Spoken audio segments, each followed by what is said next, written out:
Ayer hablamos de las culturas orales. Eh,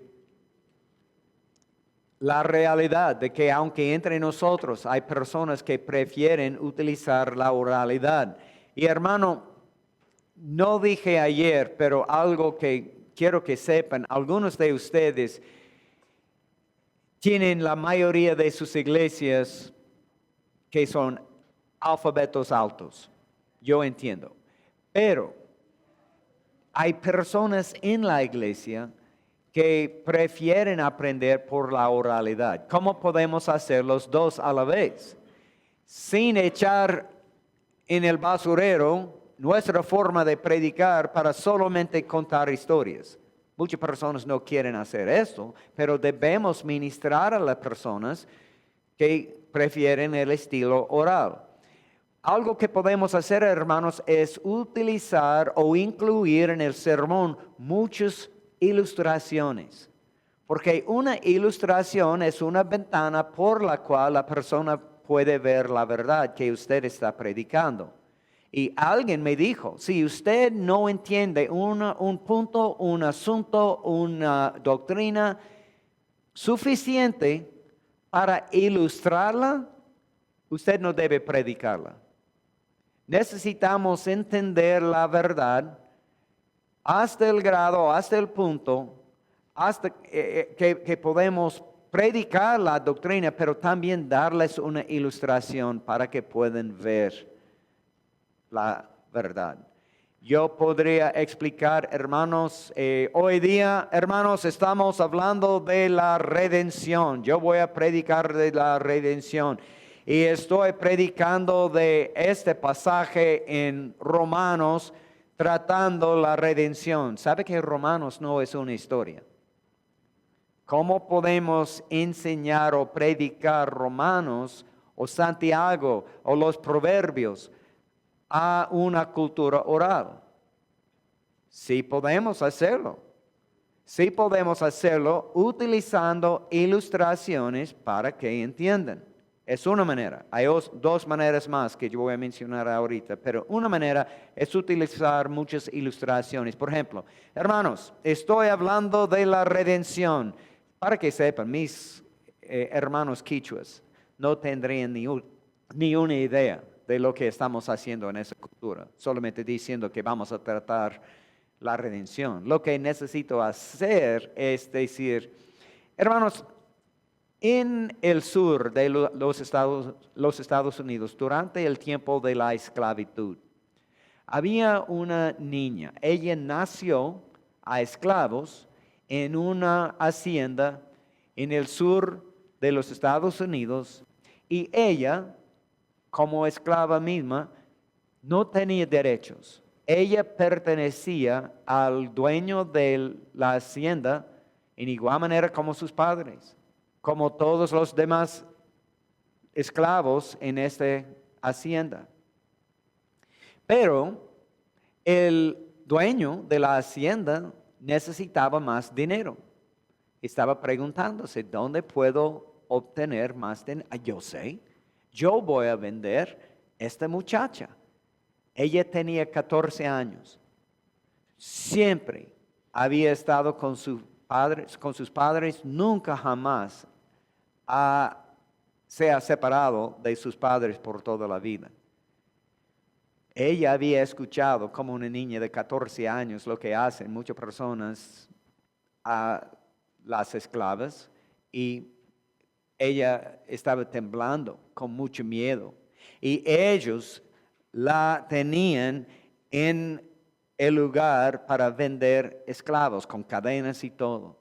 Y los hombres alrededor estaban gritando cosas no apropiadas, amenazando lo que iban a hacer a ella al comprarla. Y imagínense, lágrimas en sus mejillas, temblando. Y ella sabe que nunca jamás va a ver a sus padres. Y ella va a sufrir a lo que él quiere hacer cuando me compre. Y un hombre ganó, cuando ellos estaban ofreciendo el dinero, un hombre, él les dio a los dueños la mejor oferta. Entonces él la compró, se fue del lugar de vender esclavos. Al caminar 2 o 3 cuadras, él le dio a ella sus papeles. Aquí tiene su libertad. Yo he pagado el precio y yo quiero darte a ti misma. Tú perteneces a ti. Puedes ir donde quieres, puedes decir lo que quieres. Tú tienes la redención de la esclavitud.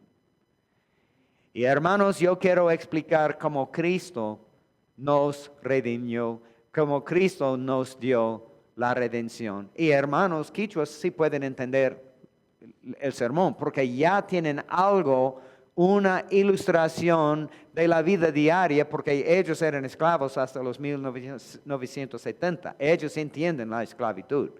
Ellos ya pueden entender lo que estoy predicando.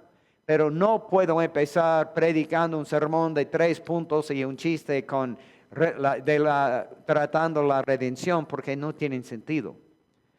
Un profesor nuestro, profesor de la homilética en nuestro seminario, dice que los predicadores deben poner las galletas en el nivel más bajo para que hasta los niños puedan sacar una galleta de su sermón. Es decir, claro, estamos predicando a los eruditos, pero hermanos, no debemos impresionar a nadie.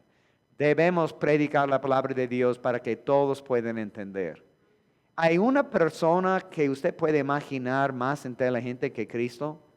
No, pero Él dijo, el reino de Dios es como, y les dio un ejemplo, una parábola. Un grano de trigo. Y todo el mundo estaba escuchando y dándose cuenta de que esa es una buena ilustración, porque Él entiende y Él nos puede dar las galletas en el nivel más bajo para que cualquier persona puede llevar la verdad, aunque hay personas que no quieren aceptar la verdad, que salen sin saber lo que dijo Jesús. Señor, cuéntanos, ¿qué quiere decir esa parábola? El Espíritu nos ayuda a entender. Pero hermanos, cuando estamos utilizando las palabras teológicas y estamos predicando con griego y hebreo y es un sermón muy complejo y la gente está de acuerdo, pero no tiene ni una idea de lo que usted está diciendo, no estamos haciendo lo mejor. Necesitamos hacer el sermón entendible, y la manera de hacerlo, tomando en cuenta personas que están en la congregación, es utilizar una ilustración que ellos mismos pueden entender para recibir la información. Mencioné que son 2 maneras más, y las 2 maneras más que muchas personas utilizan para enseñar información de la Biblia que no es una historia. 3, no solamente 2 maneras más, 3 maneras más. Una manera sería casi como una historia. Por ejemplo, en Perú, cuando les dije que había ese pastor viviendo con esa muchacha que no era su esposa, y la iglesia no sabía lo que deben hacer. Ellos sabían que alguien debe hacer algo, pero ellos no sabían nada. Entonces, al pasar por todos los pasos, una noche en esa iglesia, yo prediqué la 1 de Corintios 5, pero como si fuera una historia. Cuando Pablo se dio cuenta de que un joven estaba viviendo con la esposa de su papá, y él estaba diciendo que ellos deben echar fuera, excomulgar a este joven. Yo conté esta parte de la carta de Pablo a los Corintios, pero como si fuera una historia. Entonces podemos hacer esto sin hacer violencia a las Escrituras. No estoy inventando de la nada una historia. utilizando una enseñanza de la Biblia, yo puedo hacerlo. Esa es una manera, pero debemos poner esta en la categoría de historias. Pero podemos utilizar también el catecismo. El catecismo bautista, son muchos catecismos bautistas. De hecho, yo tengo un libro que es una colección de catecismos bautistas, y en uno de esos se escribió o se desarrolló en 1857 en los Estados Unidos durante el tiempo de esclavitud. Y este fue un predicador blanco, gringo, pero él quería alcanzar a los esclavos. Los esclavos eran, como ya les dije, africanos de cultura oral, sin saber o sin leer, sin escribir, sin nada de destreza así. Y él quería alcanzar a ellos. Entonces él desarrolló un catecismo para instruir, el título dice, para la instrucción de los negros.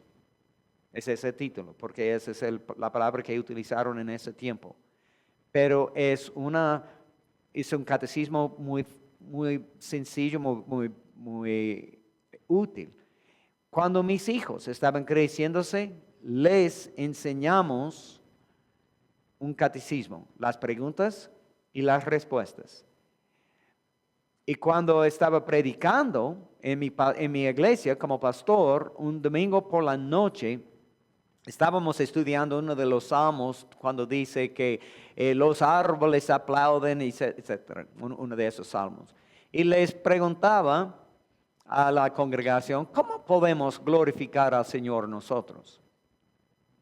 Y la gente estaba pensando, y todo el mundo tiene su idea, pero ¿cómo expresar, articular, cómo glorifiquemos al Señor? Y nadie podía darme una frase, en esa manera podemos glorificar al Señor. Esa fue una discusión, todo el mundo estaba riéndose porque fue muy difícil expresar lo que queremos decir cuando decimos cómo glorifiquemos al Señor. Es como en muchas iglesias, no sé si lo hacen en la suya, pero el líder de los himnos siempre dice, ¿quién vive? Ellos dicen, Jesús, a su nombre, y todo el mundo dice, gloria. ¿Ya? Muchas iglesias lo hacen, y un amigo mío cuando estaba predicando, él estaba ahí de visita, invitado, y después de muchos, ¿quién vive? A su nombre, etc. Y cuando él se acercó al púlpito, él les preguntó, ¿cómo podemos dar gloria a Cristo? Silencio. Ellos estaban gritando algo sin saber lo que estaban gritando. No estoy juzgándole a nadie, solamente estoy contando una historia, hermanos. Pero en este caso nuestro, en la iglesia, al salir de la iglesia, estábamos en camino a casa y mis hijos estaban sentados atrás, entonces yo iba a utilizar ese tiempo que teníamos para hacer un examen con mis hijos. Mis hijos tenían unos 3 y 6 años, 3 y 6 años en este entonces. Les pregunté, ¿quién lo hizo? Dios me hizo. ¿Por qué Dios le hizo? Dios me hizo por su gloria. ¿Cómo puede glorificar al Señor? Ese es un catecismo ya escrito. ¿Cómo puede glorificar al Señor? Puedo glorificar al Señor por amarlo y hacer lo que Él quiere. Y aún mis hijos tenían la respuesta, pero no fue de su propia mente. Ellos habían aprendido este catecismo bautista, pero en el mundo católico tenemos tanto miedo de los catecismos que no los utilizamos. Por supuesto, no debemos utilizar el catecismo de los católicos, porque mucho de esto es mentiroso. No existe purgatorio, no debemos bautizar a los bebés. Y hay mucha locura, pero hay catecismos bautistas, hermanos, con las culturas orales podemos utilizar pregunta, respuesta corta, y ellos tienen casi como si fuera un estante, en lo cual podemos poner la enseñanza. Entonces, con nuestros quichuas, estaba diciendo, ¿cómo podemos glorificar al Señor? Podemos glorificar al Señor por amarlo y hacer lo que Él quiere. Ok, pero ¿qué quiere decir amar al Señor? Y pasamos unos 30 minutos hablando del amor que debemos tener para con el Señor, pero ¿cuáles son las cosas que Él quiere que hagamos?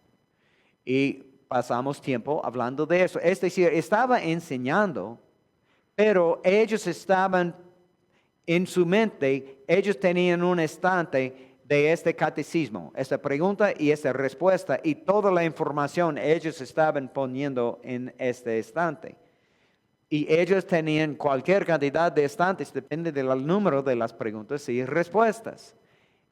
Les dio una manera, un sistema para recibir la información, pero a veces ni esto funciona.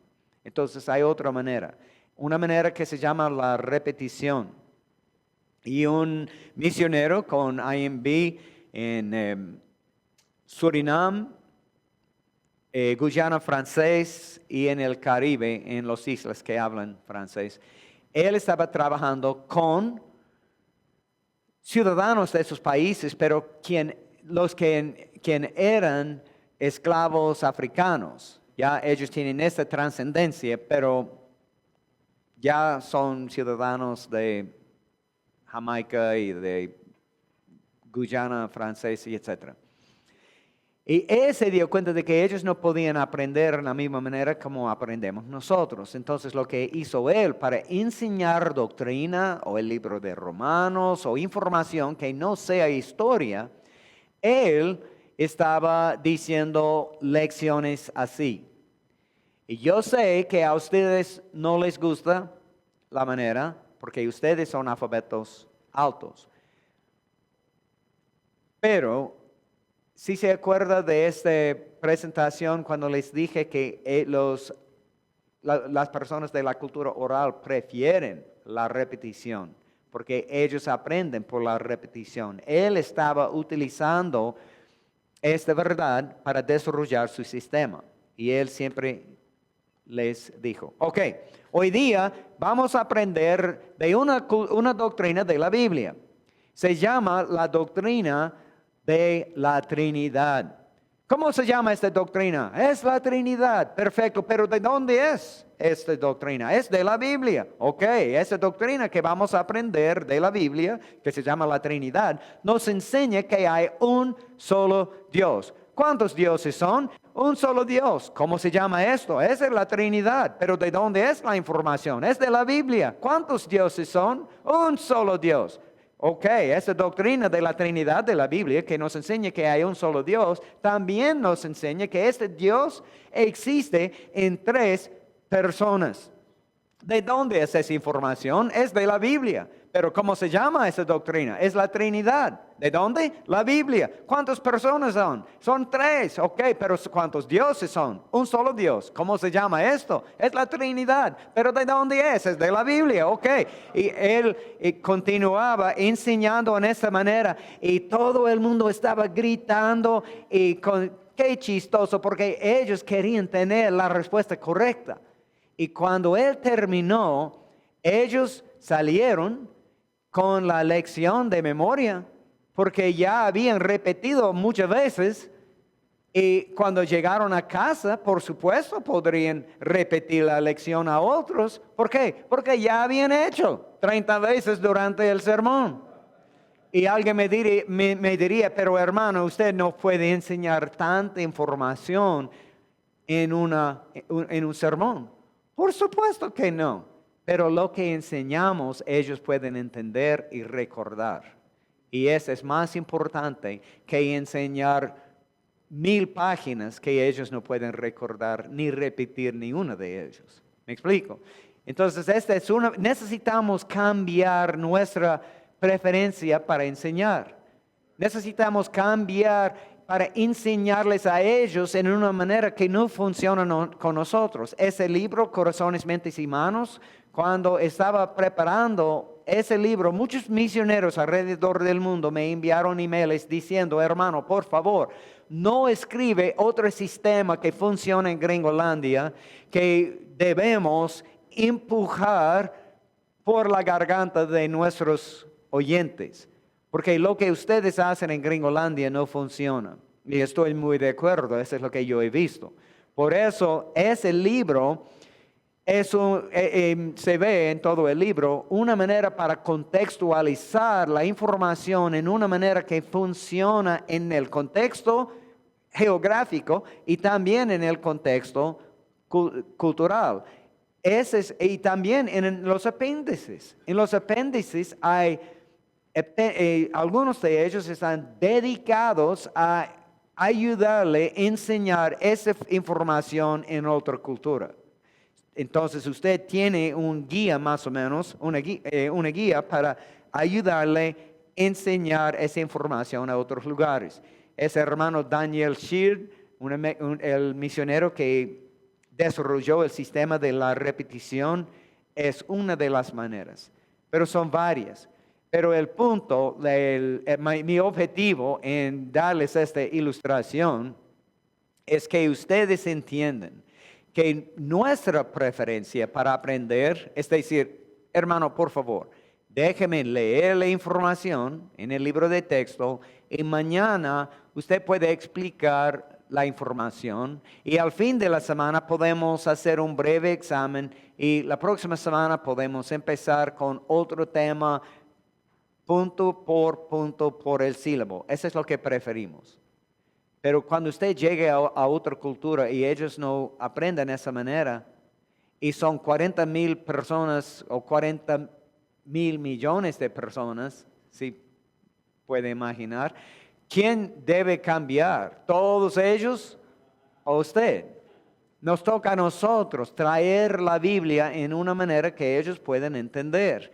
Y para hacerlo necesito conocer este modelo tricultural para que pueda entender verdaderamente lo que pasa en la Biblia y cómo podemos entenderla en nuestro contexto, como lo hemos hecho en nuestra iglesia y lo que debemos enseñar aquí. Este incluye, hermanos, la manera de predicar, el tipo de edificio que tenemos, si hay edificio, el orden del culto. Por ejemplo, otro aspecto que se ve muchas veces en las misiones, en otras culturas, cuando usted llegue a la selva, muy adentro de la selva, hay una comunidad, hay una cultura. Al aprender su idioma, como él ha hecho en la película, al aprender su idioma, usted ha empezado a predicar, personas están aceptando a Cristo, usted está discipulando, ustedes están estudiando la Biblia.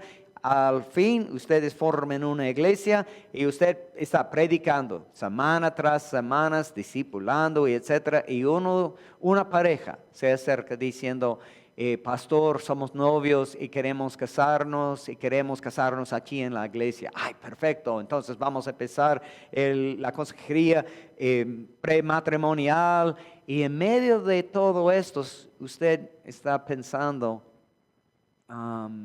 pero todas las familias en la iglesia que ya eran casados antes de mi llegada, ellos no eran casados en la iglesia.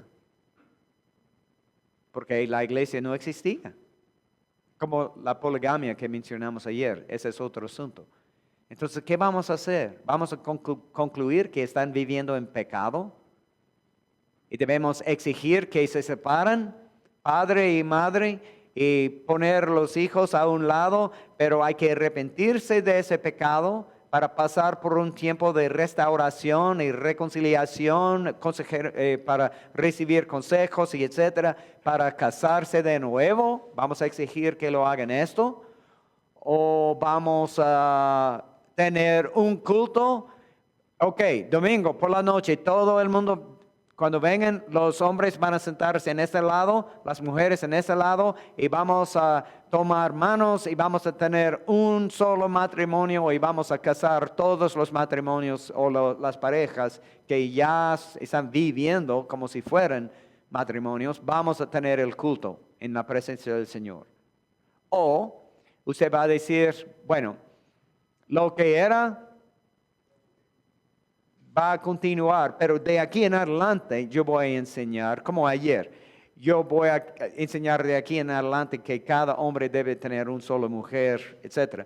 Pero en este caso, yo voy a decir de aquí en adelante, cada persona que quiere vivir con otra persona tiene que casarse en la presencia del Señor en una iglesia o algo así. No sé cuál es su regla, pero usted tiene que pensar cuál es mi perspectiva antes de irme, porque cuando usted llegue, les aseguro que hay padres, hay madres y hay hijos que ya existen antes de tener la iglesia. Y para las opciones que les di, usted va a exigir que se separan, o usted va a casar toda la iglesia a la vez, o usted va a decir, bueno, pueden continuar, pero de aquí en adelante vamos a mejorar.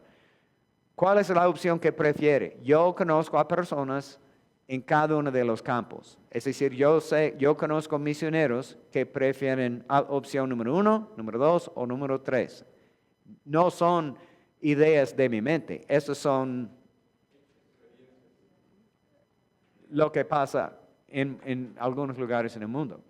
Entonces, en las comunidades donde trabajamos con tarahumaras, ellos no se casan por el civil, no tienen papel. Y entonces yo he visto muchas veces hermanos que van y dicen, no están casados, están en pecado, pero nadie de ellos tiene papeles. Hermano, por toda América Latina es así, porque en América Latina y en muchas partes del mundo no tenemos ceremonia civil. Lo que pasa en la iglesia sirve. Por ejemplo, en los Estados Unidos, una pareja que se casa en la iglesia, es posible hacerlo en una ceremonia civil con un juez en los Estados Unidos. Usted puede hacerlo, pero no es requisito. Y si lo hace, no necesita tener un matrimonio en una ceremonia en la iglesia. Pero mi esposa y yo solamente tenemos la iglesia, como 99.9% de la población de los Estados Unidos. Pero en América Latina, la ley requiere. Entonces, muchas personas me escriben preguntas, buscando consejos, diciendo, queremos casarnos, pero no podemos tener el culto en la iglesia hasta septiembre, porque mis nuevos suegros van a venir de otro país y ellos no pueden venir hasta el mes de septiembre, pero en la ceremonia civil vamos a casarnos en julio. ¿Somos casados o no? ¿Debemos esperar o no? Etc. Hay muchas preguntas y la pregunta es un buen ejemplo. La pregunta es, ¿dónde se ve en la Biblia la manera de tratar ese asunto? O podemos poner a un lado la pregunta, ¿dónde se ve el culto, el orden del culto de una ceremonia de matrimonio en la Biblia? No existe. Ella debe vestirse en esa manera, ellos deben tener una torta, ellos deben hacer. No se ve. Tenemos en Juan 2, en Cana, pero no tenemos información detallada del culto. Y Cristo estaba ahí como invitado, Él no estaba dirigiendo el culto. Entonces no tenemos tanta información, hermanos. Entonces es interesante porque en algunas culturas, cuando llego yo para predicar como misionero, etcétera, ellos me dicen, ay hermano, usted está aquí, estas personas quieren casarse. Algunos de ellos viven juntos y ellos ya tienen ceremonia civil. Otros no están viviendo juntos, no tienen ceremonia civil, pero quieren casarse. Entonces tenemos esta ceremonia. Pero después de aconsejar y etcétera. Pero eso es lo que hacemos. Pero el asunto, hermano, es que ellos mismos, la cultura misma, tiene una manera de reconocer cuando una pareja es casada y cuando están en pecado. Aunque no tienen la Biblia, no tienen iglesia, no tienen ceremonia civil, ellos por su propia regla tienen maneras de reconocer si sea apropiada la pareja y lo que han hecho o no, o es pecado, prohibido. No estoy diciendo que debemos respetar lo que ya tienen, pero no debemos echar en el basurero lo que tienen tampoco. Necesitamos evaluar lo que hacen, pero debemos explicar lo que el Señor quiere, lo que el Señor dice que el marido debe hacer y cómo debe hacer, la esposa también, como escuchamos esta mañana de nuestro hermano en Efesios 5, creo. Necesitamos considerar ese desafío que tenemos, porque tenemos lo que nos parece justo y lo correcto y lo básico, pero cuando lleguemos a otra cultura en cuanto al matrimonio, ¿qué diríamos a esas parejas que ya tienen hijos de 10 años, 14 años y tienen abuelos también casados culturalmente, pero no tienen nada civil, no tienen nada de la Biblia porque no existe en esa parte del mundo? ¿Debemos bendecir lo que ya tienen? ¿O debemos restaurar? ¿O debemos introducir de aquí en adelante algo nuevo? Son preguntas que necesitamos considerar. Yo puedo ver muchos puntos de interrogación y a mí me gustan estos, porque ustedes están pensando, no es fácil. La antropología cultural nos ayuda a entender las culturas del mundo y nos demuestra la razón por la cual necesitamos entender las culturas, pero no nos da respuestas en una lista completa. Pienso que es muy complejo por la sociedad que vivimos, pero también por la cultura que hemos heredado en cuanto a nuestro ministerio pastoral, por lo menos aquí en México, a niveles o a situaciones urbanas. Es muy complejo, estoy pensando en mí, en la iglesia, y estoy pensando, sin querer o queriendo, en los pastores de la región, donde algunos estarían escuchando ahorita y diciendo que usted está bastante mal, y otros dirían, qué bueno, y por fin. En fin, yo creo que es muy complejo. Mi conclusión, que no necesita ser la conclusión de nadie más, es que uno necesita tener criterios pastorales más que legales. Sí. Sí, y muchas veces, hermanos, es como yo dije ayer, en esa manera. Tenemos personas así cuando el pastor llegue y él dice, no, eso es lo que vamos a hacer, pero sin explicar todas las razones. Y en esa manera tenemos tanta tensión en la iglesia con legalismo que el pastor ha traído. Hermano David. Entiendo la inquietud del hermano Alfredo, y cuando él expresa esto, habrá algunos pastores que digan que están completamente en contra, otros que, como dijo él, qué bueno que está diciendo esto. Pero todo consiste, hermanos, porque yo sé que aquí mismo ahorita, y yo creo que hay algunos hermanos que están teniendo alguna disonancia, pero simplemente por un desconocimiento. Culturalmente aquí, para muchos hermanos, utilizar simplemente la palabra catecismo ya los asustó, ¿no? Yo entiendo. Porque no saben qué es una palabra y cuál es la raíz griega y qué significa, ¿no? Sí. Pero por el contexto católico, donde se ha utilizado, entonces se asustan. Pero no es otra cosa, por ejemplo, nuestra hermana Dorita da la clase de doctrinas básicas de la Biblia, pues es Catecismo 1. Ajá. O sea, es eso. Es la doctrina, eso es o sea, lo que significa la palabra griega de catecismo es eso, una presentación organizada, sintética de una doctrina. Y eso es. Yo sé que para muchos les resulta eso, ¿no? Pero aún la palabra doctrina, muchas personas a ellos no les gusta la palabra, le da susto, pero quiere decir enseñanza. Así es, enseñanza. Ahora, el otro asunto respecto al matrimonio, bueno, pues también dentro de nuestra cultura y dentro de las leyes, por la historia de la Iglesia Católica Romana aquí, entonces, a promulgarse y adoptarse las leyes de reforma, entonces le quitan a la Iglesia la facultad de casar. Así es de que la ley dice, aquí en México, ninguna religión tiene la facultad para casar a nadie. Es en la oficina del registro civil.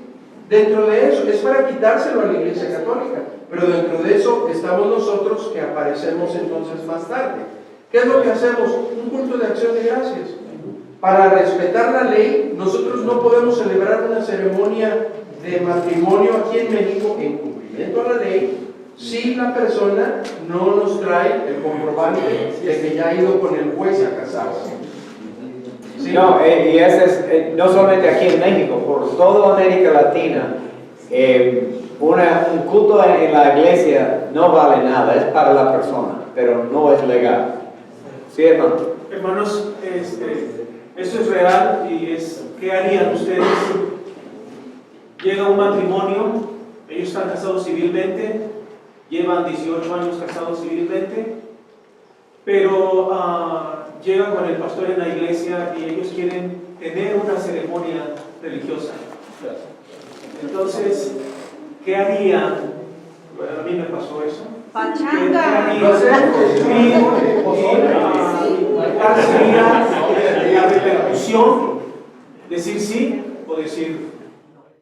Si hay una pareja que ya son casados en los ojos de la ley, del gobierno, viviendo juntos, que son miembros de la iglesia o eran miembros de la iglesia o han llegado a ser miembros de la iglesia durante los años, y ellos están creciendo en el Señor y dicen, queremos ser casados en una ceremonia religiosa. Lo que haría yo es hacer una entrevista o aconsejar para asegurar que ellos son verdaderamente, número uno, verdaderamente cristianos, nacidos de nuevos, aman el uno al otro, aman al Señor y solamente quieren dar gracias al Señor y tener testigos de lo que el Señor está haciendo en su vida. Hermanos, yo estaría muy contento, yo lo haría. Eso es lo que haría yo. No quiero exigir que ellos sean. Pero hay otro caso, o una variación. Algunas personas son casadas en los ojos de ley y no tienen culto religioso o una ceremonia religiosa, pero en rebelión.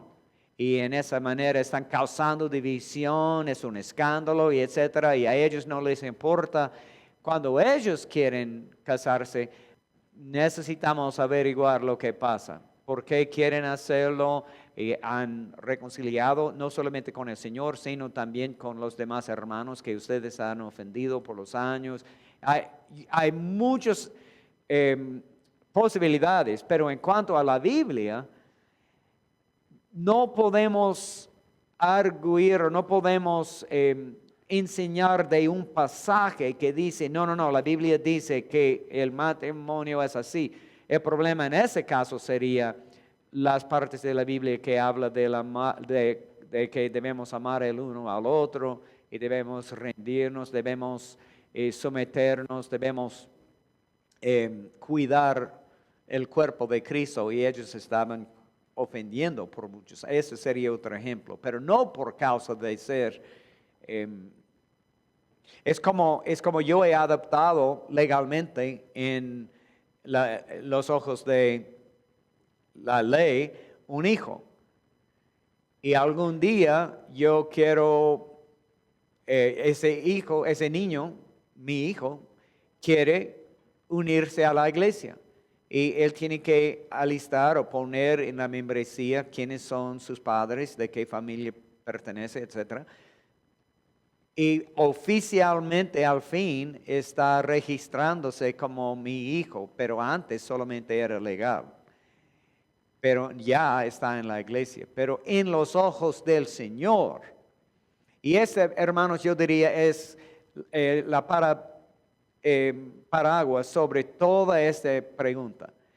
Es en la cultura, culturalmente, en la ley o en la iglesia local, porque cada iglesia por todo el mundo tiene su propia perspectiva. No importa dónde se ve ese matrimonio, en el corazón y en su mente, ¿qué pasó? Por 18 años ellos en su mente habían estado en pecado, disfrutando pecado y rebelión contra la iglesia. Y si este sea el caso, ellos deben arrepentirse y pedir disculpas y reconciliarse. Pero si ellos, sin tener otras opciones, sin ser cristianos, estaban honrando al Señor y el uno al otro en esa relación, y al fin tienen la oportunidad de hacer esto en una iglesia, eso es otro caso, aunque los detalles son iguales. Sí. Ahí en el caso ellos no eran cristianos, se convirtieron después y quisieron hacer Claro, yo diría perfecto, bienvenido. Hermano, ¿Y qué de los requisitos? De algunas iglesias en cuanto al bautismo en relación con el estado civil, si están casadas o no están casados? Si son casados legalmente, mientras tenemos Romanos 13 en la Biblia, debemos respetar lo que han hecho, porque ellos han cumplido con la ley. Pero si lo hicieron como miembros de la iglesia y como en rebelión están diciendo, no queremos hacerlo en la iglesia. Estamos haciendo lo que la ley dice y ustedes no nos pueden tocar. En este caso tenemos pecado. A lo mejor no está bien planteada la pregunta. Hay personas que se quieren bautizar y no están casados. Entonces, hay requisitos.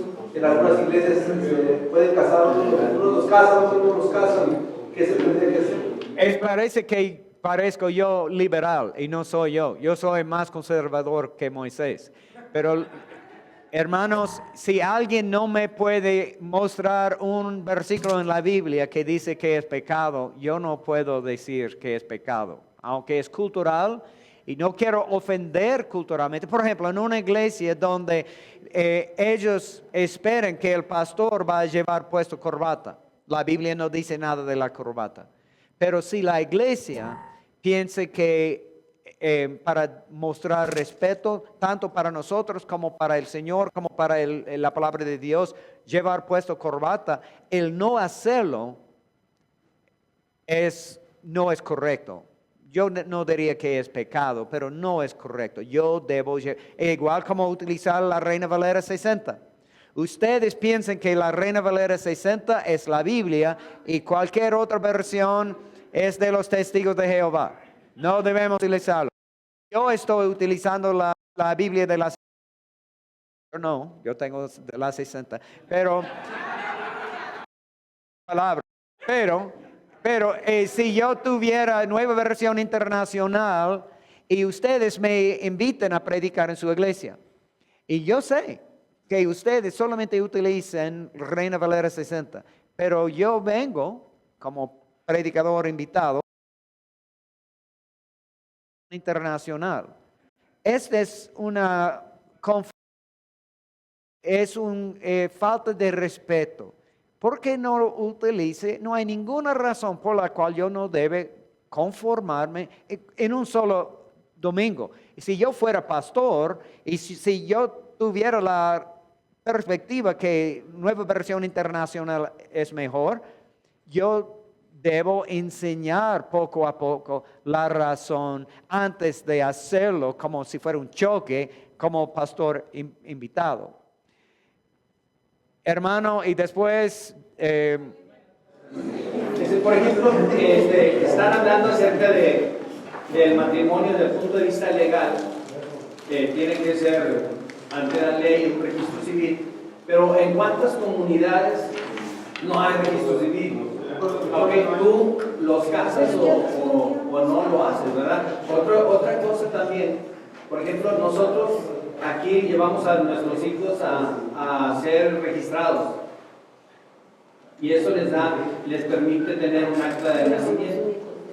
Pero no sé qué tanta validez tendría la presentación de un niño y que quede estipulado ahí.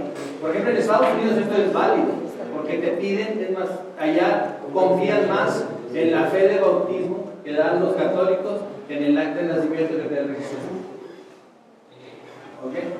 Porque el acta de nacimiento la puedes comprar y se supone que la otra pues también la compras, ¿verdad? Hermano, en cierto sentido, yo creo que no tengo el derecho de contestar esas preguntas porque no vivo debajo de esas reglas y no entiendo la cultura perfectamente. Entonces, no sería justo. Igual como en Sudán, cuando me preguntó si deben proteger a sus familias después de Ramadán, o en Cuba, cuando los pastores estaban metiéndose en el mercado gris, etc. No es justo pronunciar, porque yo no soy la palabra de Dios. Pero mi respuesta en general sería, la decisión que usted toma debe ser basada en la Biblia, no en su propia opinión. Y si no puede basar la opinión en la Biblia, debemos tener respeto mutuo, porque es extra bíblica la pregunta. Sí, hermano. Una cosa que hemos visto en el sur, bueno, en esta región, no sé si en el norte sea así, pero lo que es Guerrero, Michoacán, Oaxaca, que una persona no se considera casada hasta que hay una ceremonia religiosa, sin importar qué ceremonia religiosa sea. Igual en Ecuador. Entonces, tiene que tener una ceremonia religiosa, si no la comunidad. Y eso es algo que de repente nosotros no entendemos. La comunidad los considera en pecado. Ajá.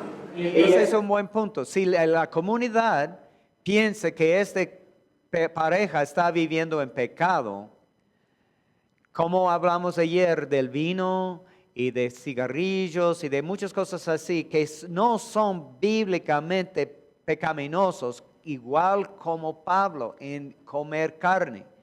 Si la Biblia, Pablo dice, bueno, yo tengo libertad, para mí no es pecado, pero si ofende a una persona, no lo haría. Y en el caso de matrimonio, si toda la comunidad piensa que esta pareja está en pecado, ellos no deben casarse en la iglesia sin mencionar o tratar en alguna manera reconocer lo que ellos reconocen, que lo que estaban haciendo no es correcto, es pecado o no se ve bien o algo así, y ellos quieren recibir la bendición. Podemos marcar el momento del matrimonio de algo no correcto a lo mejor si proclamemos que es pecado o no. ¿Sí, Alfredo? Suplico me disculpe por haber levantado esta pugna. Yo insisto que necesitamos tener criterios pastorales, más que una cuestión legal de prohibiciones o permisos. Igual en los estados, cuando las iglesias hispanas me preguntan, hermano, ¿sabe que tenemos un nuevo hermano en la iglesia? Él está aquí indocumentado y no sabíamos, él era miembro de la comunidad, pero él vino para estudiar inglés con nosotros y él aceptó a Cristo, ya es nuevo cristiano, está en nuestra iglesia y están preguntándose qué debemos hacer con él. Siempre digo yo no soy agente del gobierno. no me importa si usted pagó todos los impuestos del año pasado o no. Bueno, me importa, pero no estoy chequeando los formularios de impuestos de cada miembro de mi iglesia entre los gringos. Y tampoco en las iglesias hispanas estoy chequeando para asegurar que usted tiene residencia antes de bautizar a una persona. Pero los hispanos mismos tienen problemas con esa pregunta y me preguntan, ¿qué debemos hacer? Hermanos, no sería justo contestar lo que otra persona debe hacer. Igual con este chino que está ofreciendo flores y está honrando a sus padres y antepasados. ¿Está adorándolos o honrando? Yo no sé. No, la persona en la cultura, en su corazón, la convicción de pecado debe ser fiel a lo que el Señor ha dicho. Como Alfredo ha dicho, debemos ser más pastoral que legal. Y yo sé esto, si no sé nada más, yo sé que una persona que es verdaderamente nacido de nuevo tiene el Espíritu Santo viviendo adentro. Y el Espíritu Santo no va a permitir que una persona viva en pecado con paz. Él va a traer convicción de pecado y usted, si usted es cristiano verdadero, usted puede vivir en el mundo en una manera mundana, pero no va a ser contento, no va a tener felicidad, no por mucho tiempo, porque el Espíritu Santo no permite que usted tenga paz en esa manera. Y si hay una persona que dice que es cristiano y él regresa al mundo, vive como si fuera Satanás mismo por el resto de la vida y muera afuera de la iglesia sin arrepentirse, él nunca jamás era cristiano. Es evidencia que nunca jamás tenía el Espíritu Santo adentro, porque el Espíritu Santo no permite que lo haga. Entonces, en cuanto a esas preguntas, hermanos, vamos a ser equivocados como pastores de vez en cuando. Y cuando equivoquemos, cuando hagamos lo incorrecto, debemos hacerlo en el lado de gracia, en el lado de amor y en el lado de misericordia, no en el lado de legalismo y juicio y exigiendo que cumplen con mis requisitos y todo esto. Yo debo hacer toda la verdad, pero como estamos hablando en ese momento, hay varias opiniones y cada persona aquí tiene la misma Biblia, el mismo Espíritu Santo. Adoramos el mismo Jesucristo. Somos un cuerpo. Tenemos varias opiniones. Entonces, si equivoquemos en algo, debemos estar en el lado de gracia, porque cuando estoy orando cada día, yo sé que yo soy pecador y merezco el infierno. No hay ninguna razón por la cual yo debo poner mi nieto en la pierna y tener risas con él, etc. Yo no merezco nada no merezco la fragancia de una flor. Pero el Señor me da gracia cada día, aunque soy pecador, hermano, como una persona que ha recibido la gracia, yo debo dar a otros la gracia también. Eso es lo que diría. Entonces, en cuanto a estos casos, ¿cómo podemos pensar o tratar o ministrar a una pareja en una manera redentora? Eso es lo que haría yo. Porque hay otras personas que están mirando. Es posible que ellos están a la puerta, están pensando en entrar y reconciliarse con Cristo, y su manera de tratar a otra persona en la misma situación es algo que puede atraer o empujar. Y Cristo nos ha llamado pescadores de hombres, no cazadores de hombres. ¿Ya? Y debemos vivir y actuar y ministrar e interactuar en una manera que atrae a personas a Cristo. Es lo que pienso yo. pero yo sé que no vivo en este contexto, entonces no sería justo que yo declara la respuesta necesaria, porque yo no tengo un versículo que puedo utilizar para hacerlo. Hermanos, lleguemos al momento de refrigerio, ¿no es cierto? El primer día que vamos a hacerlo a tiempo. Y vamos a ir al refrigerio y regresaremos después.